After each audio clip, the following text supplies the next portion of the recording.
Every year, more curious Christmas stories pop up. Do you remember that toy from the 70s that suddenly disappeared? Today, I'm going to show you a Christmas classic that's pretty much been wiped from memory, taken off store shelves just a few months after it came out. And that's not all. One of the toys on this list is so sought after that collectors pay over $5,000 for it at auctions. So get comfy, because here comes the top 22 vintage toys from the 60s and 70s, and number 17 is just unbelievable. Evel Knievel's stunt cycle. The sound of that little toy motorcycle was enough to get the whole street moving, and I'd always run back inside, determined to set up another show. The living room turned into a full-on stunt course. Books became makeshift ramps. My other toys formed the audience, and the couch cushions gave a fake sense of safety, even though my mom always noticed later. When I pulled back the launcher and let go, the bike shot forward like it had a mind of its own. Sometimes it flew through the air in a perfect jump. Other times it flipped in such a wild way that the crash became part of the fun. And when the helmet disappeared under the couch, the search turned into a mission that stretched the playtime and made everything even more exciting. Steve Austin action figure, the $6 Million Man. When I held Colonel Steve Austin, it felt like I had a secret gadget in my hands. The $6 Million Man figure wasn't just another toy on the shelf. It felt like it brought a piece of the show straight into my bedroom. The highlight was the famous bionic eye. All you had to do was bring his head up close and look through the little viewer on the back, and suddenly everything looked different, like you were using a hidden telescope right in front of everyone. The bionic arm had its own charm, too. Lifting it made a firm click, almost like a signal that the action was about to start. And inspired by the show, I turned every corner of my room into a mission setting.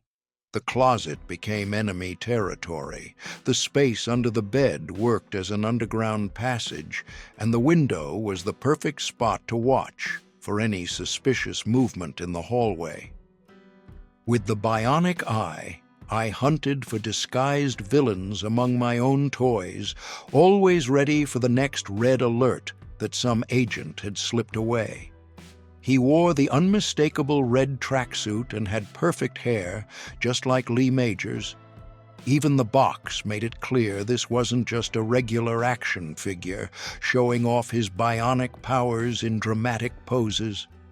I'd often team him up with other characters from my toy arsenal for imaginary rescue missions, creating stories that felt like they never ended, and keeping Steve Austin always ready for action. Before we keep going, go ahead and click subscribe and turn on the notification bell. That way, every new episode reaches you at the right time, and nothing from this journey slips by you. Mego and the world's greatest superheroes. Going back to the 70s means remembering when the name Mego made any kid snap to attention. They weren't just another toy company. They were the gateway to a whole universe of adventures. If a TV show or movie blew up in the ratings, you could bet the figure version would hit store shelves not long after. That's what happened with the crazy car chases of the Dukes of Hazzard, with the cool leather jacket swagger of Fonzie, and so many other characters that got 8-inch versions, light, simple, and ready to jump into everyday play. Mego started small, making cheap toys for dollar stores, but they quickly realized where the real opportunity was when they dove headfirst into the world of action figures. The big turning point came with the world's greatest superheroes line. In a pretty unbelievable move, the company managed to get the rights to Marvel and DC heroes at the same time, something unimaginable today. That made it possible to create matchups that had only existed in kids' imaginations before. Spider-Man versus Superman, Captain America face-to-face with Batman, all right there in kids' hands, ready for another story. And while other brands were still trying to figure out this craze, Mego had already become synonymous with adventure in plastic form, setting the stage for the next big revolution in toys that decade. Just imagine being able to go back to the 70s for one Christmas night. What toy would you ask Santa for to relive that memory? Tell us in the comments, and don't forget to drop a like and subscribe to the channel. Etch-a-Sketch. Not many people know this, but the Etch-a-Sketch was born in France in the hands of inventor André Cassagnès. He originally called it l'écran magique, something like magic screen, and spent years trying to convince someone to take a chance on the idea. One door after another closed until a small company called Ohio Art decided to risk it. They paid $25,000 for the toy license and changed the course of that story. Renamed Etch-a-Sketch, the toy hit stores in 1960 with an aggressive marketing campaign and a constant presence on TV. Suddenly, it was in commercials, in store windows, and most importantly, on kids' Christmas wish lists across America. The question was inevitable.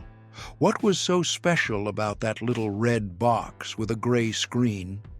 The secret was in the two knobs that, when turned, made lines appear on the screen, letting you draw, erase, and start over as many times as you wanted.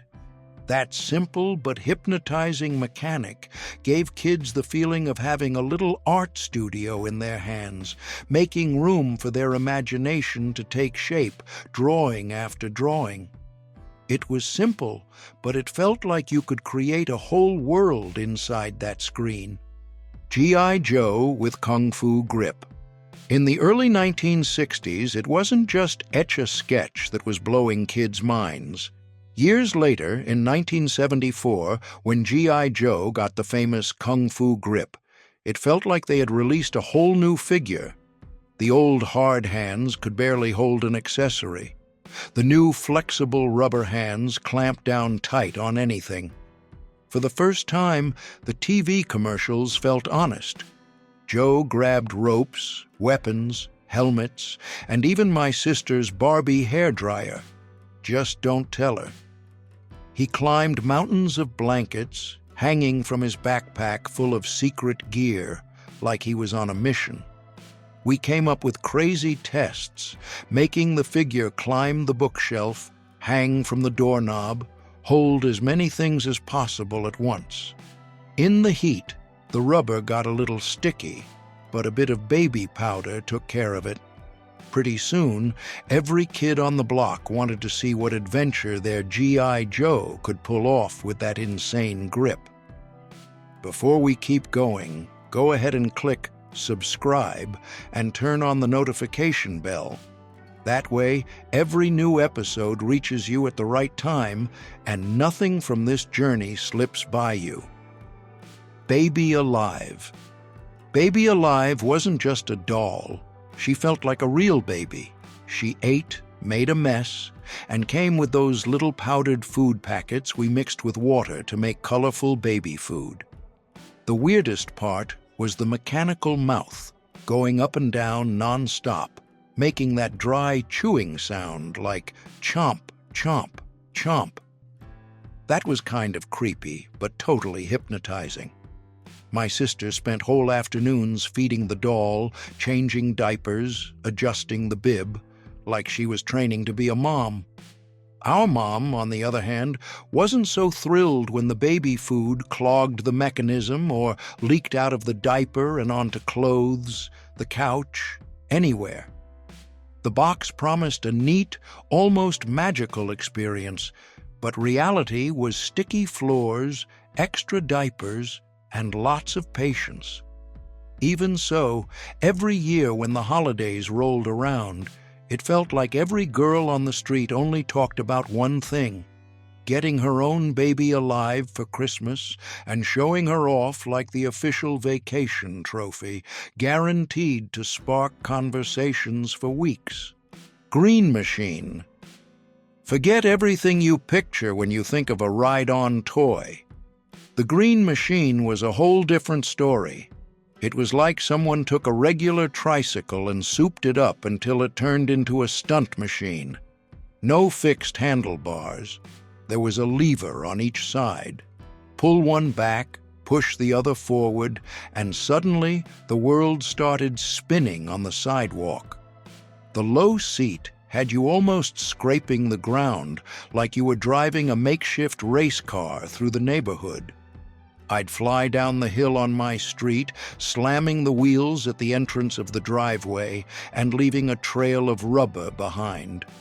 My mom just followed the black marks and knew exactly where I'd been spinning around.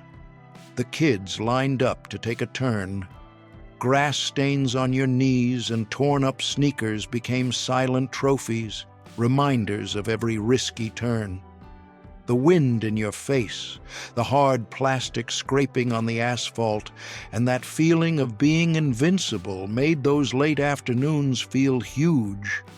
If you like revisiting these childhood memories, stick around because there are still plenty more stories coming up on the next lap. Football 2, Mattel Electronics, electronic football game. When I think of Mattel Electronics Football 2, it's like I'm carrying an entire stadium in my pocket. The screen was just a dark rectangle with little red LED dots, but it felt like technology from another planet. My player was the blinking dot at the bottom, and the mission was to cross the field packed with defenders and reach the end zone to score a touchdown. The controls were simple: a little switch to go left, right, or straight, and the rest was pure imagination. At Christmas 1977, at around 9 years old, all I could think about was getting that game. When I finally had the console in my hands, I started coming up with strategies: zigzag through the middle, a straight run down the sideline, and my favorite, the diagonal dash that cut past everyone. The whole thing ran on a 9-volt battery that felt like it lasted forever. At school, Football 2 was serious business. We'd hide during recess to run silent tournaments, everyone hunched over the tiny screen, play by play, battling to see who went back to class as the true touchdown king. Simon. "Wanna play, Simon?" Simon says. "Get over here." I'd slam those big buttons on that glowing disc on the table like it was the control panel of a spaceship. 4 giant buttons, red, green, blue, and yellow, each with its own sound, almost like a mini band. First came an easy sequence: 1 light, 1 beep, then 2, 3, 10. If I messed up, that blaring failure horn went off. Game over, and everybody burst out laughing. At Tommy's birthday party, we had the most intense showdown. I kept stacking colors in my head, got to level 14, and swore my memory had superpowers. At sleepovers, we'd run Simon tournaments until late at night, eyes burning from following the lights. At school, whoever hit the highest levels turned into a recess legend. And at home, when the house was quiet, you could hear my mom secretly practicing in the dark, trying to beat my record. Light Bright. Light Bright was almost like having your own personal Times Square sign right there in the living room. A black screen full of tiny holes waited for those little colored pegs, and when I snapped each one in, the light suddenly appeared, like the picture was coming to life. The toy came with paper templates showing where to put each color, but what I really loved was making my own designs. Spaceships, my name outlined in glowing dots, and patterns that looked like fireworks. The problem was, those pegs showed up in the most random places. All it took was walking barefoot in the dark to feel one stabbing your foot. My mom kept finding lost pieces in the carpet, and even so, I'd tear everything down just to have a blank screen again and start a new picture. Every night felt like a new chance to light up another little universe. Before we keep going, go ahead and click subscribe and turn on the notification bell.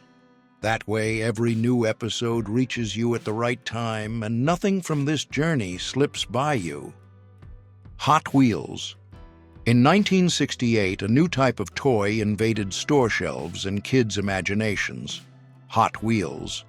Elliot Handler, co-founder of Mattel, wanted something that would excite boys as much as Barbie, created by his wife Ruth, already fascinated girls. The solution came in the form of miniature cars inspired by American models of the time, designed to be faster and packed with more attitude than Matchbox's British die casts. The first wave had 16 metal hot rods with bold colors and wheels made to roll effortlessly. But the secret to the success wasn't just the cars.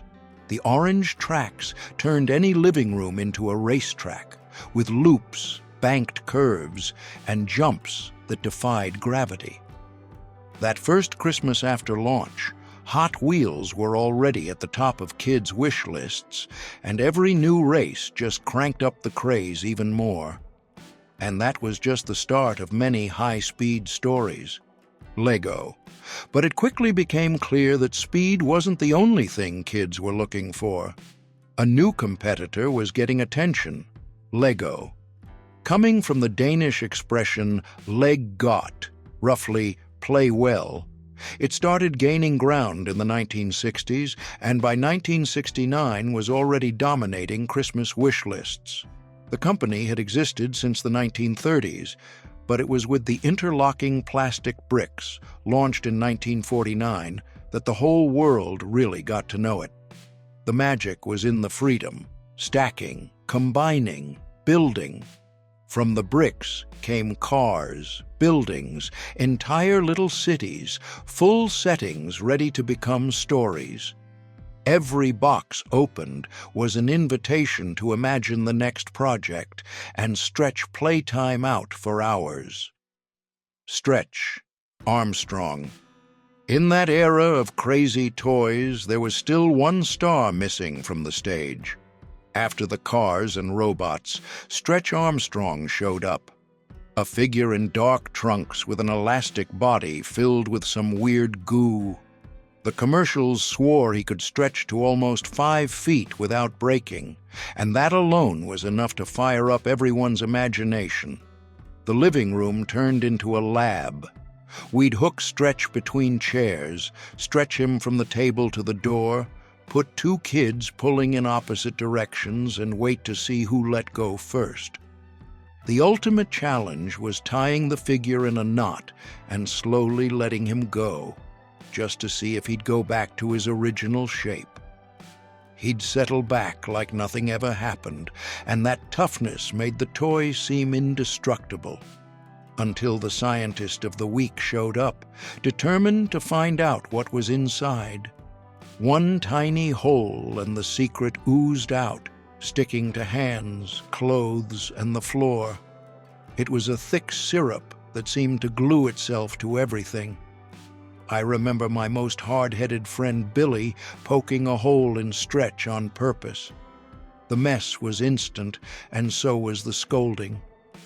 His mom spent months finding stains from that syrup in the living room carpet, proof that the experiment had gotten way out of control.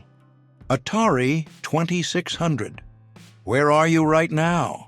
See that weird-looking Mario on the screen? That's Atari, Mario Brothers with a bit of a Donkey Kong vibe, and for a lot of people it was the first time a video game ever came into their house. The Atari 2600 felt like a shrunken arcade cabinet in the living room, with that fake wood front trying to look grown up just to convince parents. We didn't care. What mattered were those blocky graphics that, in our kid minds, felt like another world. One joystick, one red button, and that was it. You were crossing galaxies in Space Invaders, palms sweating, trying not to let anything get past you. When someone showed up with a new cartridge, it felt like the whole neighborhood woke up. Everyone wanted to try it, talk about it, compete. And even when the picture glitched, flickered, or completely broke down on the screen, no one seriously complained. It was just one more excuse to laugh, make fun of the game, and hit reset to start another round. Before we keep going, go ahead and click subscribe and turn on the notification bell. That way, every new episode reaches you at the right time and nothing from this journey slips by you. Star Wars figures and Millennium Falcon. In 1977, getting a Star Wars figure for Christmas felt like finding treasure in the middle of the living room. It wasn't just a toy, it was your ticket to replay the entire movie on your bedroom floor, scene by scene, with your imagination filling in the blanks. The figures were about 3.75 inches tall, and even if the face didn't look exactly like the actor, no one cared. What mattered was having Luke, Leia, Darth Vader, Chewbacca right there, ready for the next mission. Every new character that showed up expanded our plastic galaxy, rows of heroes and villains taking over the shelf. The lightsabers were another story. They disappeared fast, almost always swallowed by the vacuum cleaner. When they went missing, we improvised. Toothpicks became sabers, pen caps too, even little twist ties from bags were promoted to weapons of the Force. Today, an original 1977 Star Wars Early Bird Certificate package can go for between $4,000 and $6,000 to collectors. Back then, it was just a special box with a certificate that Kenner sold at Christmas because they couldn't get the figures made in time for the holiday rush. But the real throne of power was the Millennium Falcon playset. Whoever had that beast was pretty much king of the block. Secret compartments, buttons that made sounds, and plenty of room to create any impossible mission, like the time Darth Vader and Chewbacca had to team up to face my sister's hungry Barbie, marching toward the ship like the entire galaxy was her kitchen. Hungry hippos. It was never just a toy sitting on the living room table. Once you hit that lever, chaos broke loose. 4 colorful hippos shot their necks forward at the same time, going after the marbles like they were on a never-ending fast. The sound filled the whole house. Sharp clicks, plastic snapping, marbles bouncing, and kids yelling. You could tell the game had started just by the noise down the hallway. Sometimes the table shook so much the board walked by itself, nearly falling off the edge. We came up with crazy tournaments, made up new rules in the middle of the game, and swore one hippo was hungrier than the others. Some kids swore the secret was hitting the lever calmly. Others went full hurricane mode and never stopped for a second until the last marble disappeared and someone, out of breath, yelled that time was up. Operation. It was never just a board game. It was a nerve test that, for a few minutes, turned anyone into a makeshift surgeon. On the table, the red-nosed patient stared up at us with that body full of weird little cavities, and every plastic piece looked smaller than it had in the last round. The mission sounded simple on paper. Grab the tweezers, take a deep breath, and pull the pieces out without touching the sides. In practice, all it took was a tiny handshake for the silence to be cut by that the nose lighting up and everyone exploding with laughter while you tried to pull yourself together for the next try, swearing you'd nail it next time. There was always that one friend who took everything out fast, like the game had been made just for them. Weebles. They wobble, but they don't fall down. To me, that was never just a commercial slogan. It was almost a dare. Those little egg-shaped figures with the weighted bottoms seemed to defy gravity every time I poked them. I could shove them hard, spin them on the table, shake them in a box. In a few seconds, they bounced back upright, wobbling like they were letting out a silent giggle. At my house, we had the whole family, Mom, Dad, kids, and even a clumsy little dog. And each one had a place in the house, in the car, and at the playground sets made just for that round, wobbly world.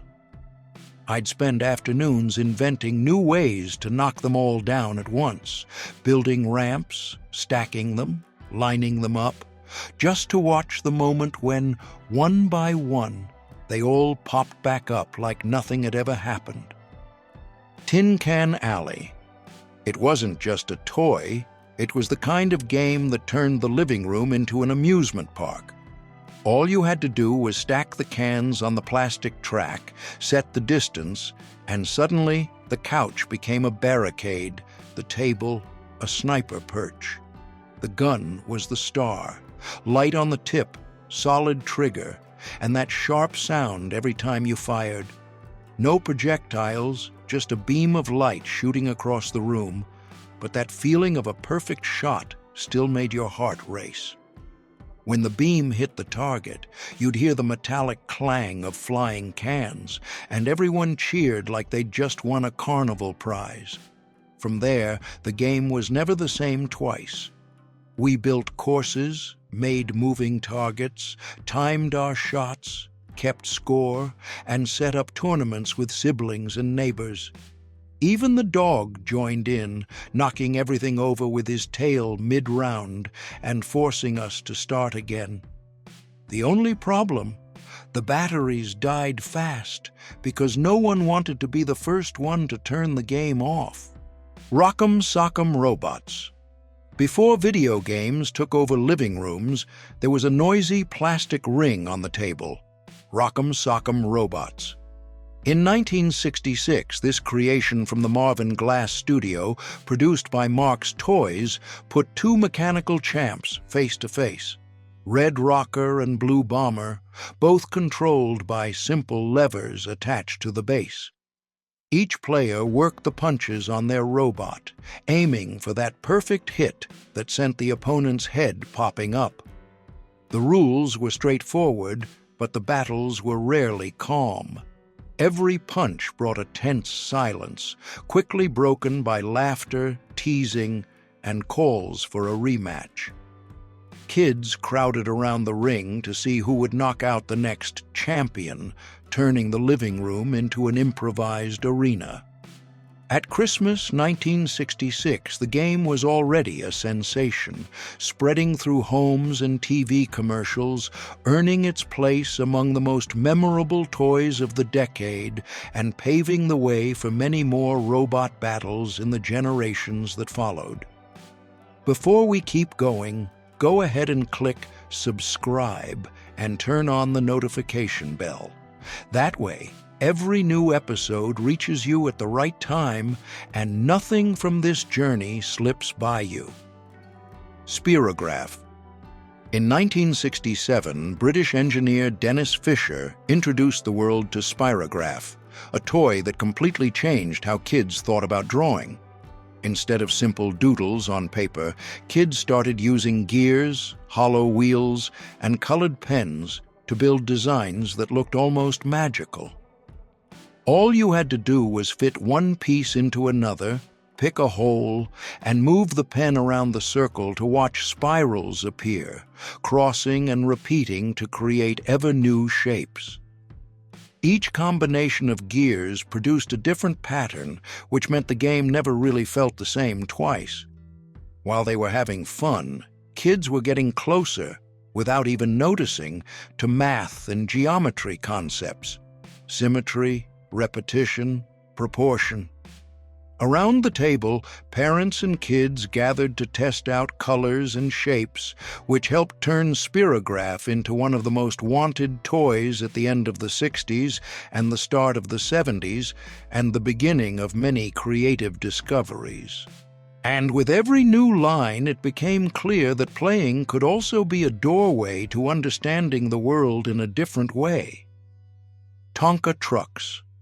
In the 1960s, few things summed up childhood as well as Tonka trucks scattered around the yard. Made of tough metal, they felt more like real tools than fragile shelf toys. All it took was a sunny afternoon for the yellow truck to go to work, hauling dirt, sand, rocks, plowing through puddles, tipping over, getting scratched up, and still being ready for another adventure. Every dent was a mark that kids treated like a battle scar, proof of the stories invented in sandboxes and makeshift construction sites. While the little ones imagined giant works and endless roads, parents watched, relieved to know that toy would last for years. It didn't take long before a Tonka truck showed up on Christmas wish lists in the mid-60s, cementing the brand as the go-to name in tough toys and building a bond that would cross generations.